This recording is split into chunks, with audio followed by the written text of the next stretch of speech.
ৰথ যেন বায়ু সূৰ্যৰ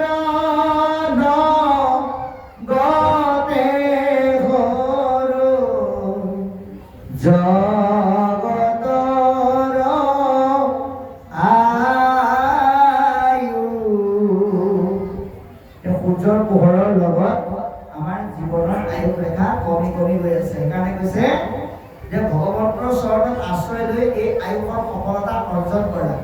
এতিয়া আপুনি আমি এটা কথা চাব লাগিব সংসাৰৰূপী যাত্ৰা পথত, যে অতীতত গছৰ কুৰুমত বসবাস কৰা মানুহে আজি যুগৰ পৰিৱৰ্তনৰ লগে লগে সামাজিক আৰু শৈক্ষিক দিশত উন্নত হোৱাৰ লগে লগে ঘৰ বনাই থাকিবলৈ শিকিলে।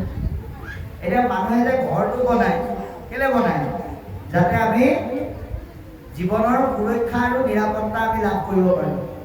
আপুনি ৰ'দ আৰু বৰষুণত যেতিয়া যাত্ৰা কৰে তেতিয়া আপুনি ছাতি এটা লৈ যায়, কেলে লৈ যায়?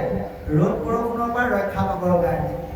ৰ'দ বৰষুণৰ পৰা ৰক্ষা পাবৰ কাৰণে আপুনি ছাতিৰ আশ্ৰয় লয়, আৰু জীৱনৰ নিৰাপত্তা আৰু সুৰক্ষা সুনিশ্চিত কৰিবলৈ আপুনি ঘৰৰ আশ্ৰয় লয়।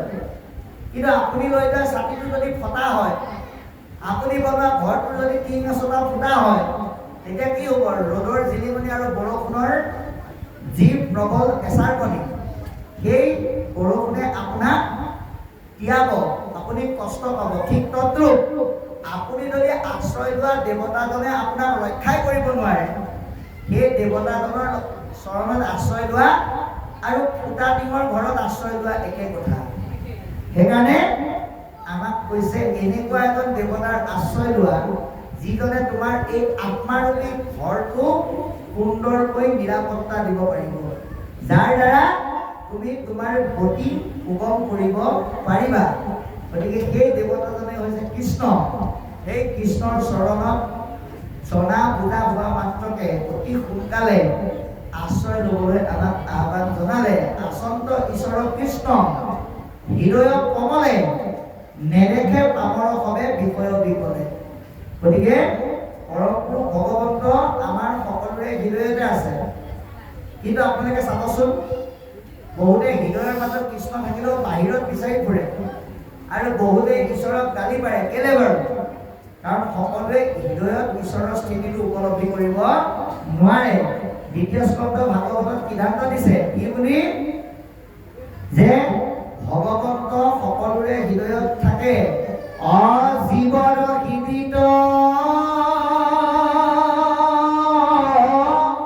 থাকে প্ৰতিনিত, তথাপি নেদেখে কেৱে একান্ত ভকতে দেখয় সততে, নমো হেন কৃষ্ণ দেৱ।